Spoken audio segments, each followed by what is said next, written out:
Hi friends, welcome to സാക്ഷി kitchen. ഇന്ന് നമുക്ക് ചട്നിയുടെ റെസിപ്പി ചെയ്യാം.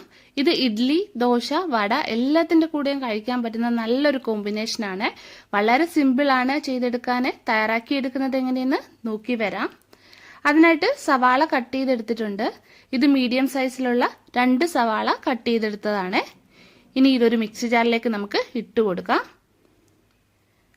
ആവശ്യാനുസരണം ഉപ്പ് ചേർത്ത് കൊടുക്കാം. പിന്നെ മുളക് പൊടി ആവശ്യത്തിന് ചേർക്കാം. ഇത് 2 ടീസ്പൂൺ ചേർക്കുന്നുണ്ട്. കാശ്മീരി മുളക് പൊടിയാണ് ഞാൻ എടുത്തിരിക്കുന്നത്. നിങ്ങളുടെ മുളക് പൊടിയുടെ എരിവിനനുസരിച്ചിട്ട് ചേർത്ത് കൊടുക്കുക. ഇനി വേണ്ടത് വെളുത്തുള്ളിയാണ്. ഇത് ഒരെണ്ണമാണ് എടുത്തിരിക്കുന്നത്. വലിയ അല്ലി ആയതുകൊണ്ട്. ചെറിയ അല്ലിയാണ് എടുക്കുന്നതെങ്കിൽ ഒരു 3 എണ്ണം എടുക്കാവുന്നതാണ്. ഇനി ഇതിലേക്ക് 1 ടീസ്പൂണ് വിനാഗിരി ചേർക്കാം. പിന്നെ വേണ്ടത് സ്വല്പം പുളിയാണ്, അതും കൂടെ ചേർത്ത് കൊടുക്കാം. ഇനി ഇതെല്ലാം കൂടി നല്ലോണം ഒന്ന് അരച്ചെടുത്തിട്ട് വരാം. തരിതരപ്പായിട്ട് അരയ്ക്കണേ.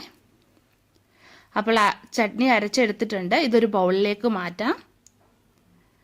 ഇത് മാറ്റിയിട്ടുണ്ട്. ഇനി ഇതിലേക്ക് വേണ്ടിയിട്ടുള്ള താളിപ്പ് തയ്യാറാക്കാം.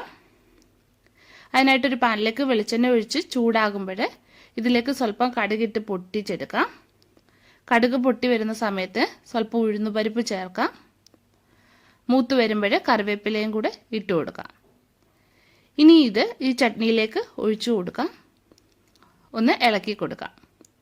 അപ്പോൾ ചട്നി ഇവിടെ തയ്യാറാക്കി എടുത്തിട്ടുണ്ട്.